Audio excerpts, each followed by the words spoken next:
And firstly, I just want to thank you for coming tonight, your support with this community. With all these kinds of things, it has to start somewhere, right? So here we are, and it's a fantastic turnout. So really appreciate you being here. Okay, so quick run through what we're going through today. So this welcome, the connection keynote, and the main event, which is the networking activity.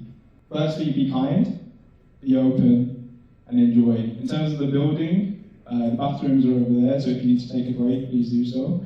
And the fire rules that I need to say is that if there is no drill planned, so if you hear something going off, atrium, left or right, that's where the exits are.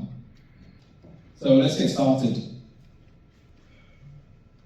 So, who in this room can tell me what's missing from this picture? Any guesses? I. Okay, yeah, I in the title. I am missing. Birmingham. Nailed it, Birmingham. So Birmingham and the Midlands is missing from this picture. So I noticed that other cities like London and Manchester are very good at getting people together, especially on the professional scale. So I was thinking, okay, why don't we have anything like that in Birmingham, especially for UX? And you can see how UX in Brum was born.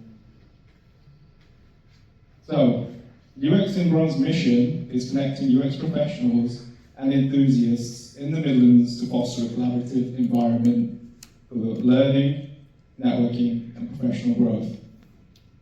And this is going to be done through inclusive participation. So I've spoken to a couple of you tonight already.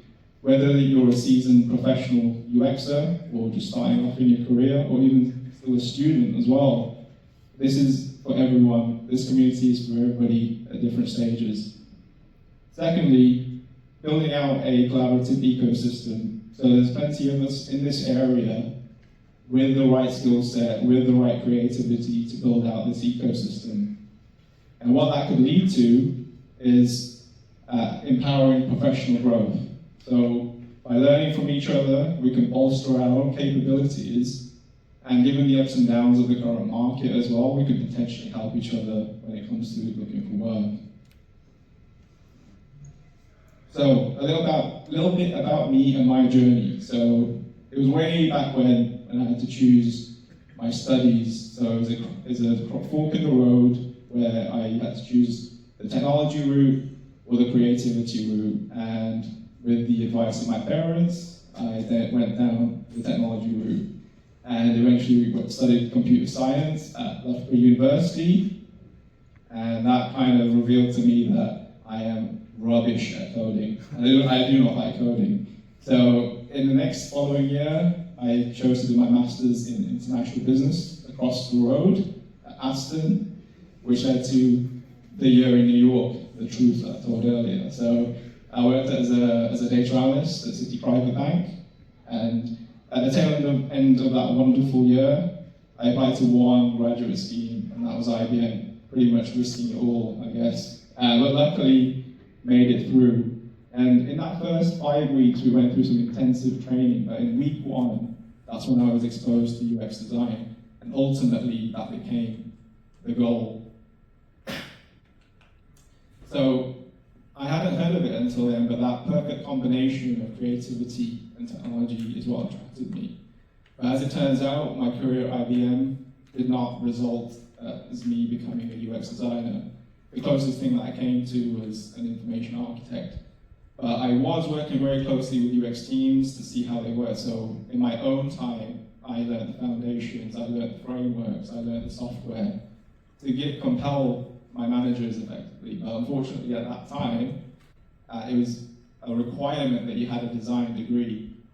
How many of you have got a design degree or a design background? Raise your hands, please. Wow, okay. And that's fair enough, and I think that, it just goes to show as well, like, even as my history shows that, you can have a design background, but it's not necessarily necessary. But after IBM, because I couldn't pivot into that role, I joined a smaller firm with the promise that I would be able to pivot into UX design, but unfortunately, there was another rejection in that sense. So it was time to take the bull by the horns and going back into formal education. So anybody heard of General Assembly?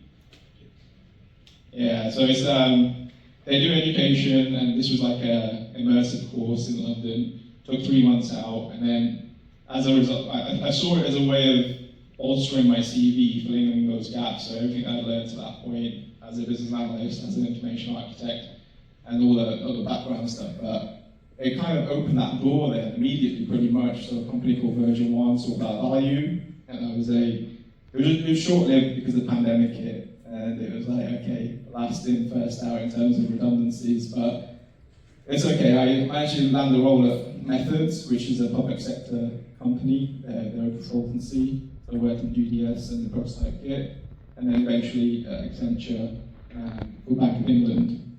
And then now, my past 2 years has been And Digital in Brindley Place. Anybody heard of them? Apart from my colleagues in the room? Cool. And their goal is to close the digital skills gap, so that's very much at the heart of A, this community, but B, the company that I work for. So what I wanted to share, well, the key takeaways from my journey. Firstly, you control the path that you take. Life is full of ups and downs, life is full of lefts and rights, but it's integral to adapt and persevere. Secondly, always be a student and embrace learning. Standing still is stagnation. Even now, day to day, I try to learn something new with a growth mindset. Thirdly, my journey shows that UX is not necessarily design. It goes beyond the visual aspects and the components on a screen. It's about understanding how humans connect, not just with digital products, but with each other through those products. It's about creating experiences that foster seamless integration. In today's world, every click, every tap, every swipe represents a moment of connection. When you interact with a web or an app, a website or an app, you're engaging with a machine, yes, but it's more than a static tool. It's a bridge that connects you to the information, services, and the people that you need. Let me repeat that line. UX is about facilitating connection. It's about empathy, understanding the needs, emotions, and behaviors of users, and designing interactions that not only solve their problems, but also foster a sense of ease, trust, and delight.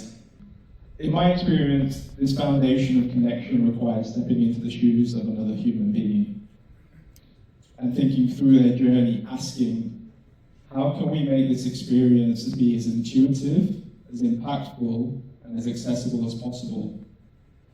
UX is about making connection feel effortless, even though the layers of technology in between may be complex. Design is just at the surface, connection is at the heart of UX.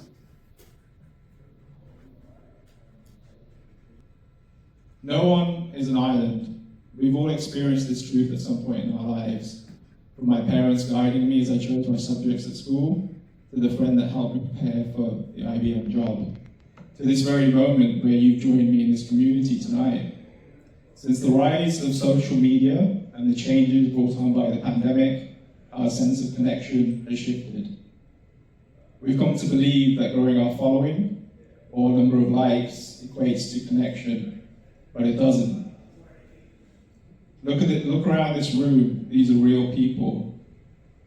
This space is filled with stories, ideas, and creativity. Take this opportunity to be curious, ask questions, and discover what your fellow creatives are contributing to the world. We're here today for real connection, to share our experiences, insights, and lessons learned. I recently attended a talk, and simply by listening to somebody else's approach, I found myself thinking differently. 20 minutes of listening gave me a lifetime of wisdom. Now that's a return on investment. Connection isn't meant to be purely transactional, it's deeper than that.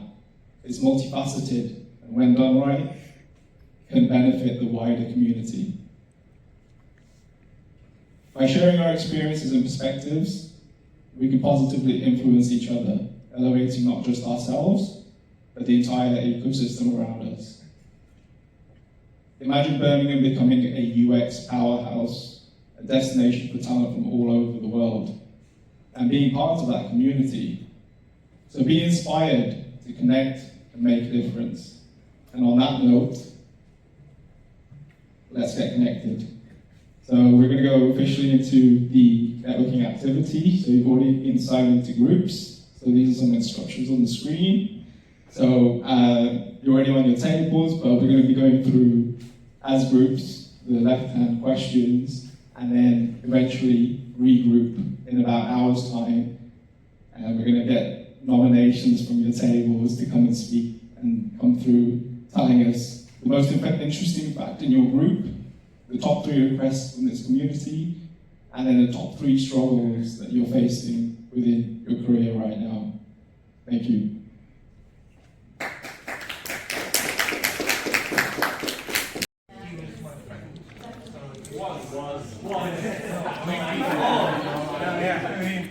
You just had a conversation.